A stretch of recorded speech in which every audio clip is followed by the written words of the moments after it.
Hello, hello, this is rapidly aging technology. Hello, is anyone there? We are doing computer reviews on rapidly aging technology. I think I get a higher response with with over 150 subscribers. Guess they don't have CB radios yet. Oh well, maybe soon.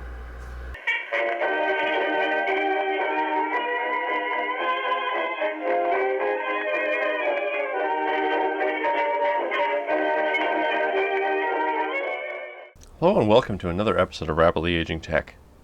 Today we're looking at something which I have repeatedly said I'm going to look at some point in detail in its own video, and now we're finally doing it. The Dell D610. Oh, and in case you folks are wondering, yes, the XPS 720 is still out of commission. I'm thinking maybe the next video or a video down the road soon is when I'll do open heart surgery on it. So, it's coming. Anywho, this is the Dell D610. It's a mid-range unit from Dell, from the Latitude line in 2005. The Latitude line is their business laptop product stack. And it's a nice little laptop. Latitudes tend to be nice laptops in my experience. And this guy has made an appearance a few times, so I'll briefly go over what it looks like here. I cover up the Windows sticker. There's the connection for the dock. There is a dock. It's kind of neat, but I really don't quite have the setup to show it, and it just kind of expands the features. I may do that in another video, a docked Latitude D610. But this guy uses the Intel Sonoma mobile chipset, which was the first one to use DDR2. And I don't remember what this guy was likely shipped with, but when I got it, it was with a Pentium M 770. And I upgraded it to a 780. Upgrades on these things for CPUs are very easy. It's a simple matter of, I think you have to spend a while. I think you go in through the back, make sure to disconnect the keyboard, maybe not. It's been a while since I've done it. Then you lift up, there's a little notch here. A little notch here where you can just get a little screwdriver or something just to pop up this plastic bit. Take that off, end up pulling the keyboard out, and then you have a small heat pipe assembly. It's held down by 3 screws, and it curves over over in this area. The fan is here, the heat pipe fins are here. You unscrew that, pop it off, and then there's a little CPU socket 479. So think of 478, but tiny. Socket 478, of course, was more for Northwood, and then the early Prescott, and I think it took Willamette, the earlier Willamette. 479 is the mobile socket, and I believe the performance of these chips were so good that there was a series of adapters to turn socket 478 into socket 479 so you could run these chips. Anywho, pop that off. There's a little, instead of a latch, there's a little, essentially you put in a screwdriver and turn it, and that opens up the socket, pop it out, pop it back in. I even still have the old CPU, because why would I throw that out? Let's take a look at that. This is the former CPU, the 770. It ran at 2.13 gigahertz, single core. This is the Dothan, I'm not sure really how to pronounce it, version of the Pentium M. The first version was Benias. Dothan went down to a smaller lithography, down to 90 nanometer. It also doubled the cache to 2 megabytes. The Pentium M is a very close relative of the Pentium 3. More or less, in order to make a mobile CPU that made sense, especially for something where you wanted some battery life, Intel went back to an older architecture, something that was very refined and had been around a while, and more or less adapted aspects of the Pentium 4's memory subsystem into it. So it uses DDR. It's able to be worked with a chipset that uses DDR2 at 533 megahertz frontside bus, and voila, you end up having a chip that performs pretty well, doesn't guzzle much power, and it's just a good chip. But I wasn't going to settle for this. I had to bump it up one more, and it wasn't confirmed whether or not it would work. But I moved up to the 780, which is at 2.26 gigahertz, the fastest Pentium M that they ever produced. I believe all the normal chips had a TDP of 27 watts. The 780 may be a little higher. It definitely seems to push the temperatures up higher than this guy did. And that's using a decent thermal paste too. But yes, that is the Pentium M. It is a very solid chip. After this would come the precursors to Core 2. So I think Iona and the Core 1 and the Core 2 series. So this is a nice stepping stone between the Pentium 3 and the Core 2 era. And I think it tells you a lot that they made the adapters, because the Pentium 4, as much as I have a soft spot for it, often lacked in performance. And it guzzled a lot of power and had its own problems. There are certain workloads I'm sure the Pentium 4 really did excel at, but overall it was fairly weak compared to the competition. They moved from Banias to Dothan. Some reviewers, I think, put it between 10 to 20% faster. That extra cache and some other tweaks that threw in there. Anyway, back to the laptop itself. So I upgraded it to the 780. It uses the built-in Intel chipset graphics. There was an option for an ATI Radeon X300 mobile when these were produced. However, the laptops that had that, I guess they have some extra issues with their audio jack. This one, I noticed some sound, sort of a pattern that seems to cycle through the audio jack using some headphones. Other headphones, it doesn't seem to be there. Maybe it's an impedance thing. It gets blocked out because it's not a very strong signal. Otherwise, the sound system works fine. There's no issues with this laptop. So let's take a look at the layout of it. So on the front here, we have, of course, an actual latch you have to use your finger on, so it keeps it closed. That seems like a businessy thing to me. There are a number of laptops that don't seem to have any latches now. 2 forward-firing speakers. This might be a strange design choice to most of you out there, and I believe I think it was probably intentional. If you're doing a presentation, which this certainly could do, hook up to a projector, if you had upward firing speakers, it's not really going in the right direction. Now, for an individual using a laptop, yeah, it makes sense, because when this is on, if this is actually on your lap or on a desk, it's sort of firing into your maybe your waist or your chest. You can hear it, but maybe it's not the ideal alignment. But if you're in a room, let's say you have this on a table, and you have the projector over there, you have this open and it's going, this would be projecting into the room, I think, a little better than speakers firing up. Was that their intention? I don't know, but I think it's a good idea, if that's what they're thinking.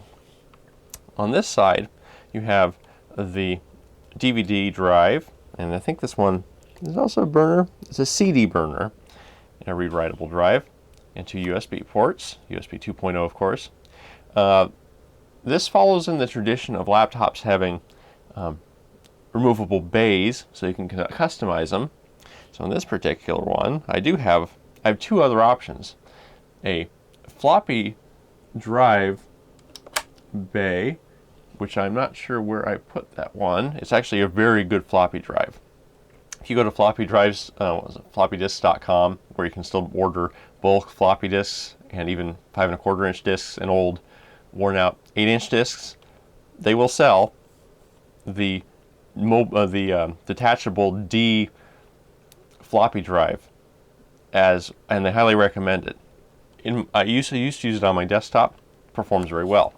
But what you do is you push this out, which actually pulls in a latch, and it gives you a little handle to pull on, and you just pull out the drive.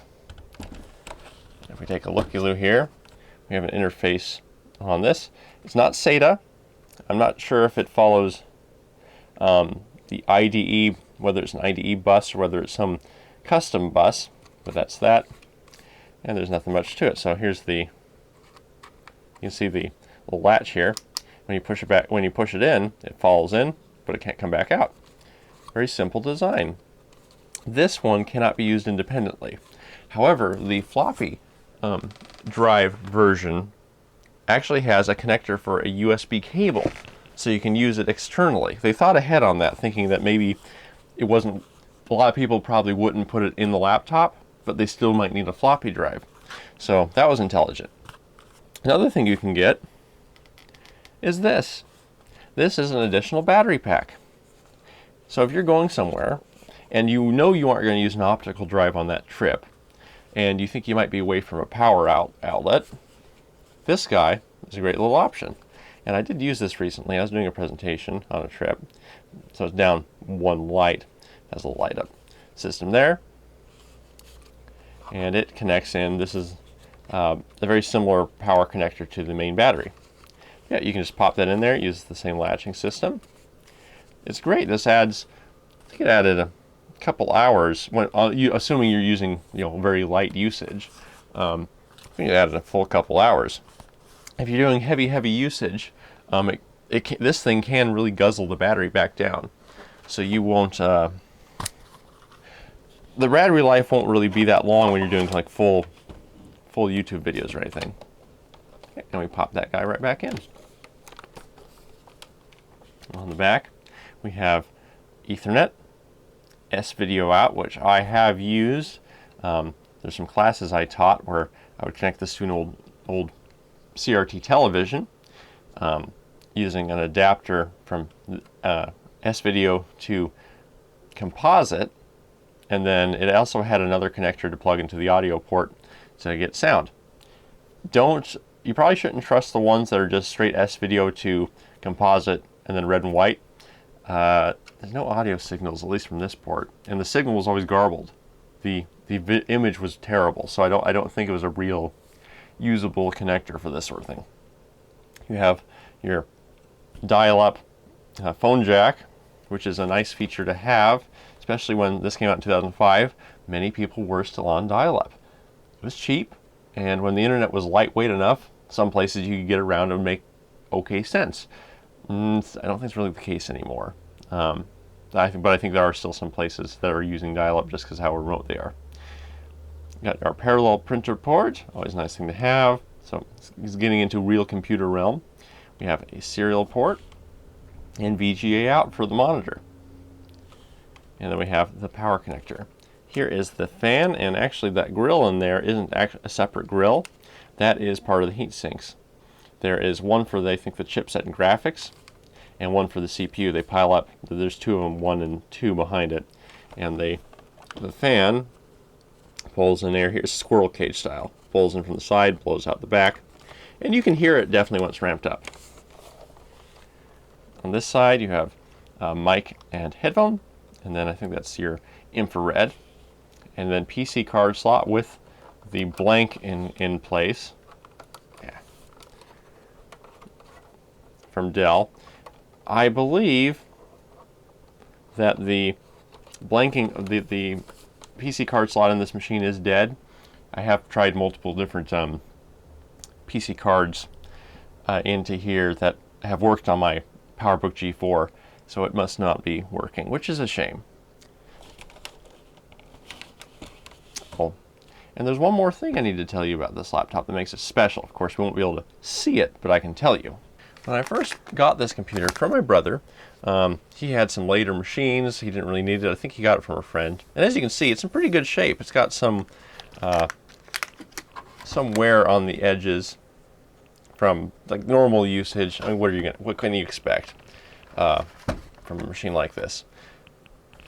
If you're using it, it's going to get a little bit of a few nicks and whatnot because it's a laptop. You carry it around.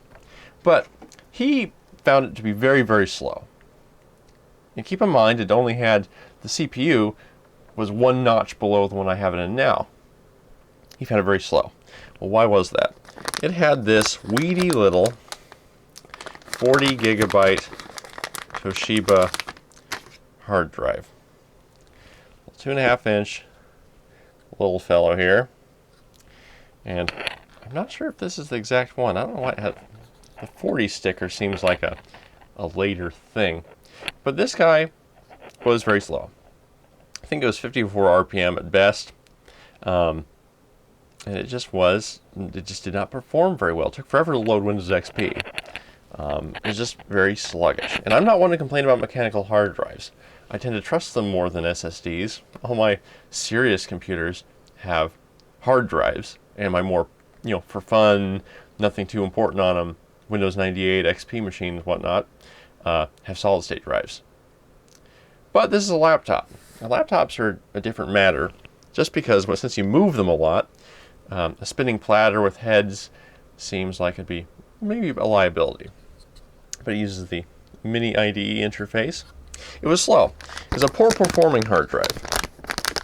Now, I initially, sorry about all the static bag noises. Initially, I thought, well, let me just find a higher performing mini IDE drive. However, they've been out of production for a while, so they're all going to be used. And none of them seem to be all that promising. So I decided to go with this. And I really hope someone does a review on them. To do a proper one, I'd probably have to show you the drive itself. But Super Talent makes an IDE drive. In this case, it's a 120 gigabyte, which is more than enough for this machine. And it came in, I'm trying to give you the reason I'm showing you the packaging, because the packaging is actually really nice. So we have this, nice cardboard cover. Now you think it'd be a slip out the side box, where this is almost just a loop, and you push out the box. It's not the case. You got some things on the back here, form factor, shock and vibration resistant, whatever. It opens from the front using, it's got a magnetic latch on this cardboard box. When you open it up, you have the little user manual, which means an SSD, and then some decent foam padding, and it was in a little anti-static bag, and it had some weight to it. I'm used to so many SSDs they feel awful. Flimsy, light, like you have a hollow shell with nothing in it. This was very beefy, came in good packaging, and it's been quick and reliable ever since. So I recommend looking at Super Talent's solid state IDE drives if you have an old laptop that you'd like to give it some more life. Because once you get rid of that bottleneck, the main thing is then its processing power. So with that, I think we're going to look at it. There's not much left to tell here, other than here's an indicator section. This will tell you when you're charging, when the hard drive is active, that sort of thing. So it's your indicator screen. When we look at the laptop itself, you have a few lights up here.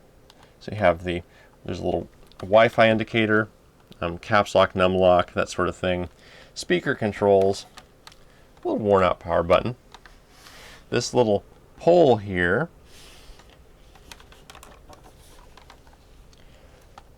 is what tells the machine that the lid is closed. If you push that down, and if you set it so that the machine goes to sleep when you do that, you could, if you were going to mess with somebody, just push that down, the computer will go to sleep. That's why I have it set to. If you're using a docking station, you want to make it so that when you close the lid, nothing happens. You have all your keys. It's a condensed keyboard, so there's no 10 key, it's a laptop. You also have a little, I'm going to call it like the joystick, the mouse joystick, and 2 mouse buttons there, if you want to use that, which I have found to be pretty dang effective. And there's also a trackpad with buttons there. It is a good machine as far as keyboards go. I think I can't really complain as far as a mobile keyboard goes. Your stickers. This is from the Centrino era, so basically Intel labeled their mobile technology as Centrino. It was a combination of chipsets and Wi-Fi adapters, the idea being reasonable power usage. We're going to show you that it's still a viable laptop for at least light duty things. And then of course we have the battery pack. This is a replacement that's has a I think few more milliamp hours or 58 watt hours more so than the original, but I still have the original. It's still holding a decent charge. When I first got this thing, the battery seemed to not hold a charge for very long, relatively, when it was under heavy usage. Well, that's just because this thing can guzzle power when it's fully up and running. One more thing I'll add before I fire up the machine, I know I keep adding things, don't I? Is I recommend some decent cooling pad when you're using laptops. I found that this one and the PowerBook, they tend to get a bit warm, and it's nice to keep it on a surface so that if it's on your lap, that your leg and your clothing doesn't block out the CPU fan. Put it on something like this, the CPU fan can easily pull air, and you're also cooling the bottom of the laptop.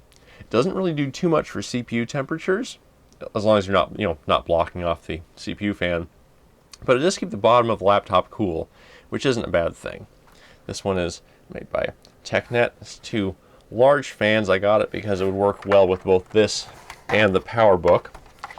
There's the back. It's got some vents, and don't worry about these being blocked by your legs because there's actually a gap between the fan housing and those and the side slits, so it can always get plenty of air. USB powered, and in case you're worried about losing a USB port, it actually has a pass-through. Haven't really tested the pass-through too much because I mean, it's a laptop. I'm not hooking up full keyboard and mouse to it normally, so I'm not using up the ports. But there you go. I recommend that. Let's fire this guy up. It seems to be fully charged. Last time I used it, it pulled power from the secondary battery pack first, so we should be good to go. Let's turn her on and see what she looks like running. Alright, I pretty well guarantee there's going to be some focusing issues, but let's see what happens when we fire up. Let me try to find the one thing that helps is by having the F2, by having the room dark, so the camera can only focus on the light of the laptop. You might notice a bit of a high-pitched squeal there. I've noticed that SSDs on older machines sometimes introduce a few noises under heavy usage. All right, so now that we're in here, let's take a look. All right, system information. Nothing too crazy there, just sort of Dell information. Latest BIOS, A06. Then we have the processor info, which it fully recognizes, Pentium M, 2.26 gigahertz. It can drop down to 800 megahertz. You can tell this machine in the BIOS to stay at minimum power, 800 megahertz. And you will definitely increase the battery life. But, of course, you're running at 800 megahertz. And 800 megahertz in 2005 wasn't ideal. But back then, I think I was still running my 700 megahertz Athlon slot A processor. So, take it or leave it. 2 megs of cache. No hyper-threading. This chipset might have been built assuming that they would get hyper-threading chips at some point, but it never did. 2 gigs of RAM. It came with 2 gigs of RAM, so I didn't have to do that update. 533 megahertz. And DDR2. Dual channel. The graphics are Intel 9115, so 915 GM graphics, and with 8 megs of video memory.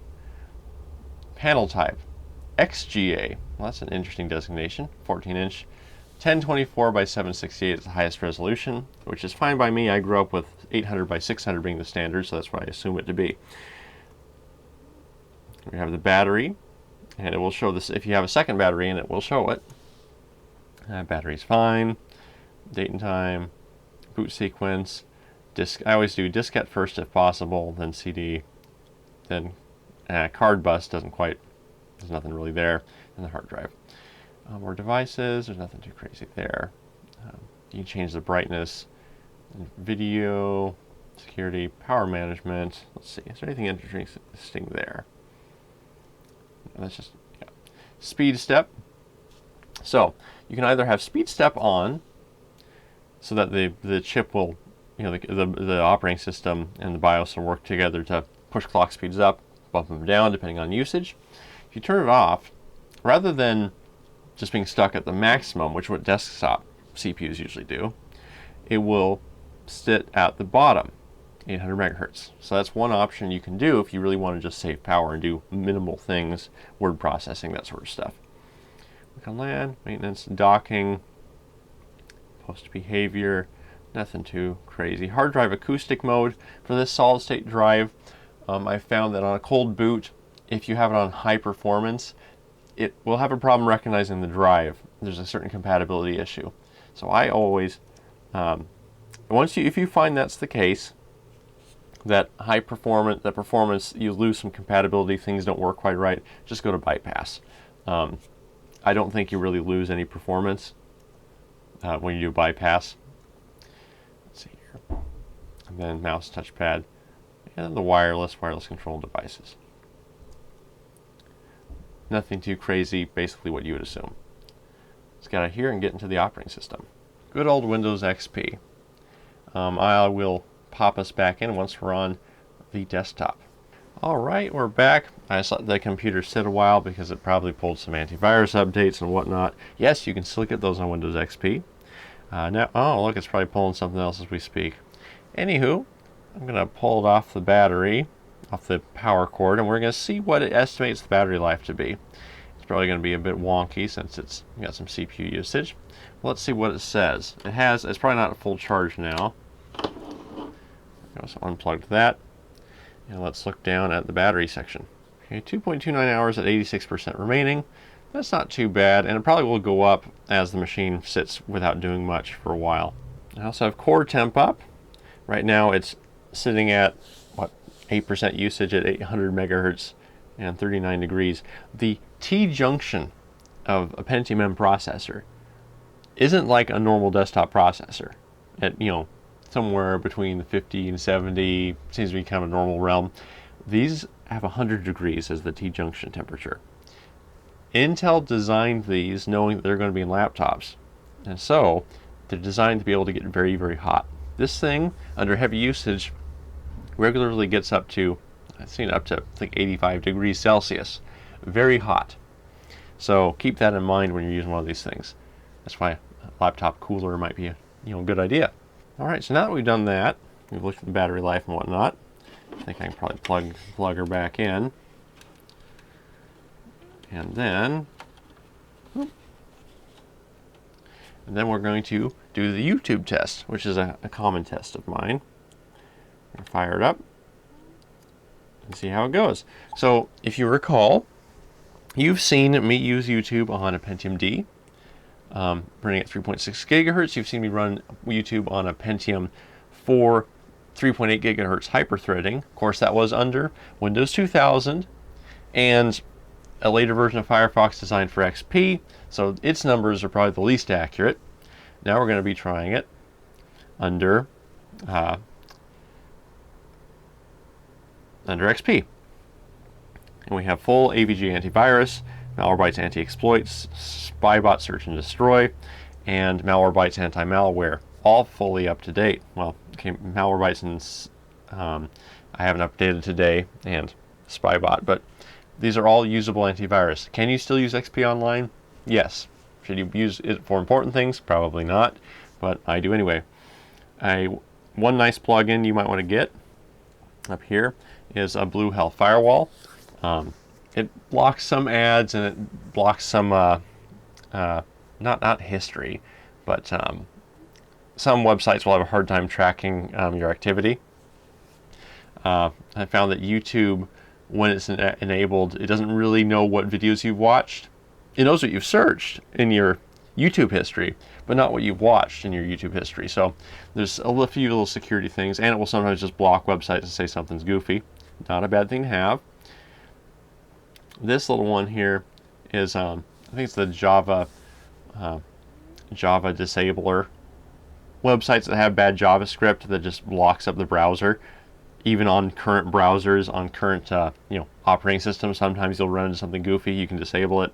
And over here is you can enable Flash Player instead of HTML5 on YouTube. Rest in peace, Flash Player, coming to its end in 2020.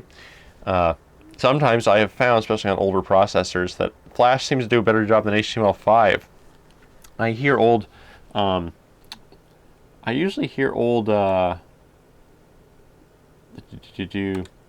at old reviews of early HTML5, like, oh, this is great for old CPUs, better than Flash. Well, now it doesn't seem to be the case. I guess I could have put that in the address bar, but my habits are very old, right? So when I was a kid, you put it into Google's search bar. You don't put it in the tab up there. So we'll be at YouTube. All right, so here we are. Rapidly Aging Technologies YouTube, the homepage at least. We have some stuff from Phil's Computer Lab. I'm UXW Bill. I think we'll go to Phil's Computer Lab just because Phil tends to upload at higher resolution, so it gives us more options to test. Anywho, Flash sometimes seems to work better. I go back and forth, depends on the video. Right now it's disabled. Flash needs to be updated to do that. Anyway, I will miss Flash when it goes. I have had good experiences with. It's always just been one of those things I always installed, and it's never been a problem for me. Today we are checking out the Seagate Cheetah 15K3. All right, so that started up pretty quick. Let's check our resolution. Right now we're at 360p, which SCSI hard drive. It is from 2002, has a capacity of. I'm gonna turn the volume down because that's not the goal. The volume is the sound is working fine. You'll notice that the video is mostly smooth. Can't really complain about it. So we're gonna pause it. And the CPU temperature has gone up to 77 degrees. Actually, let's see. Can we have Task Manager going at the same time here? Let's make sure. There. You can tell there's a lot of stuff going on as far as computer usage. So, processing usage. Pause the video. There we go. Video is paused. So let's try 480p.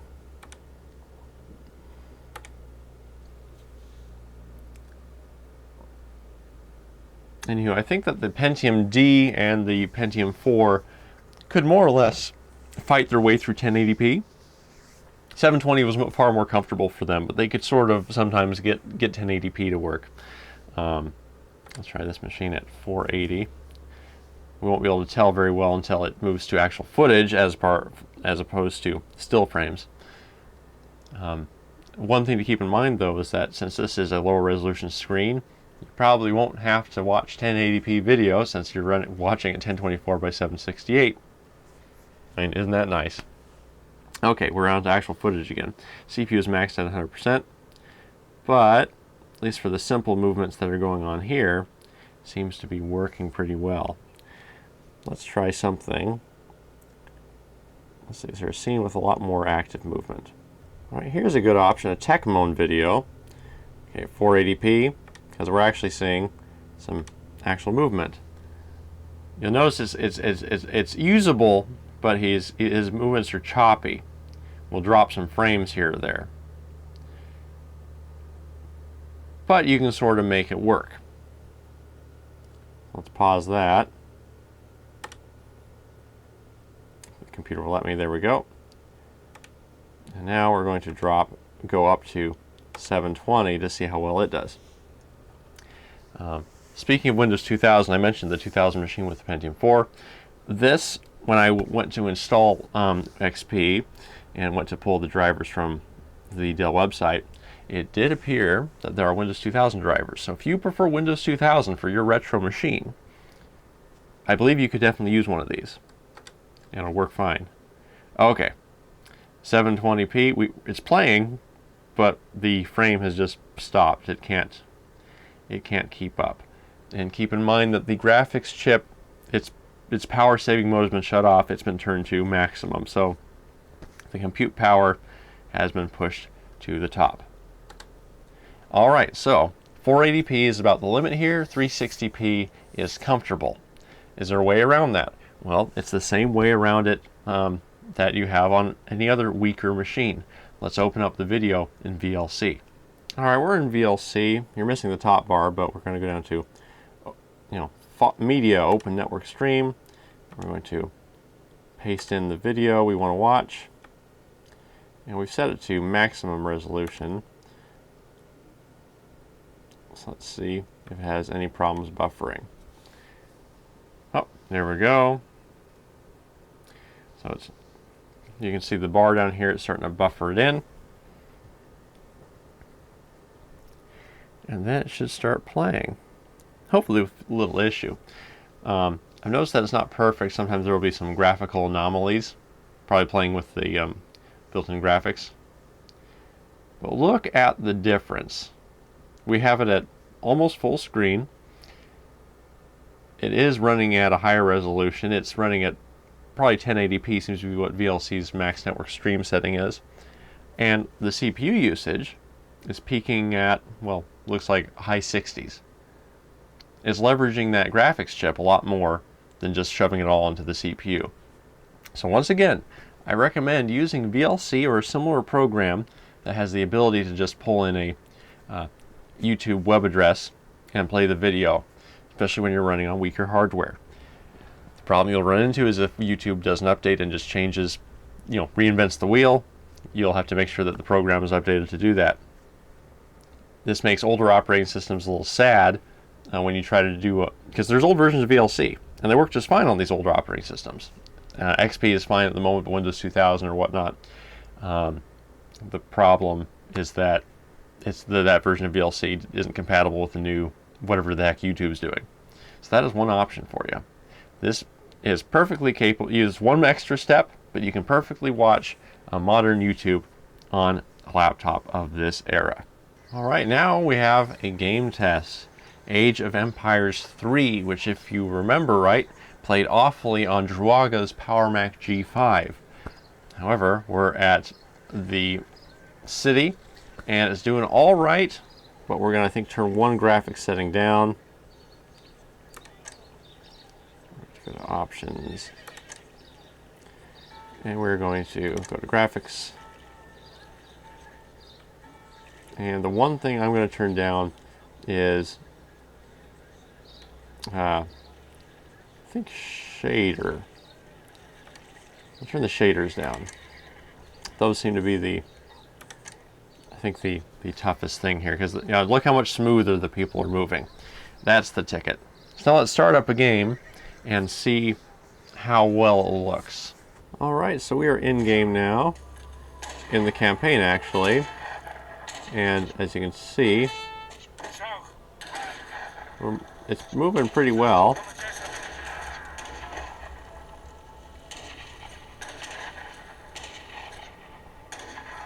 So moving in troops. It's a bit sensitive when you're not using a real mouse. And there we go. This game plays exceedingly well.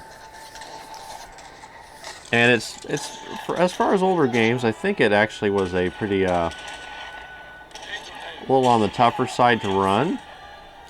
I remember it on my original XP machine. Let me turn the volume down.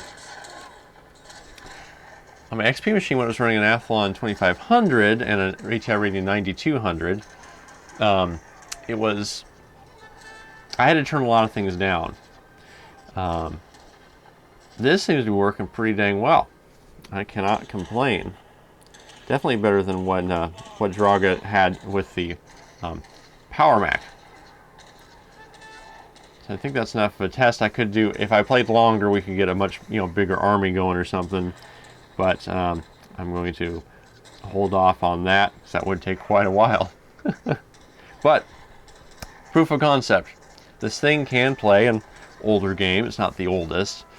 And you can watch YouTube. So we've accomplished two fairly modern tasks. Right, to conclude here, I'd like to say that this is an excellent machine. If you can find one of these real cheap and you want if you don't have a laptop, you want just something real cheap that gets the job done, I think this guy will work for you. It can maximum have 2 gigs of RAM, which you might be able to get away with Windows 7 on it. I'm not sure how Windows 10 plays on this thing, but definitely an older operating system or a flavor of Linux might work for you. So it does that, has enough processing power to get things done.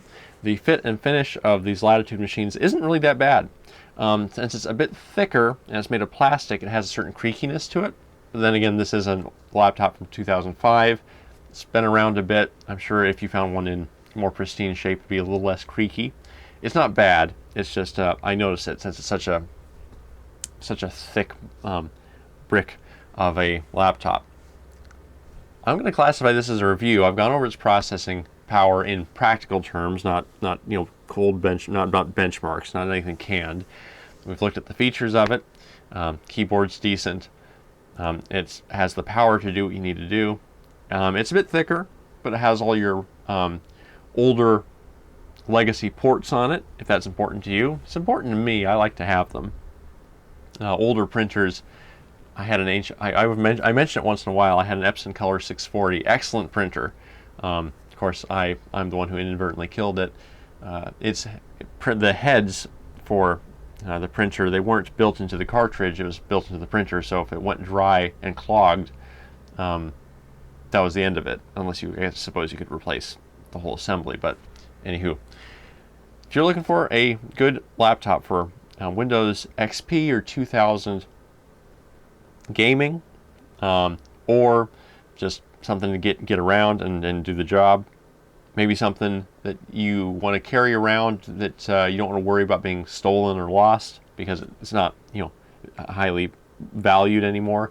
The D610 is an excellent thing.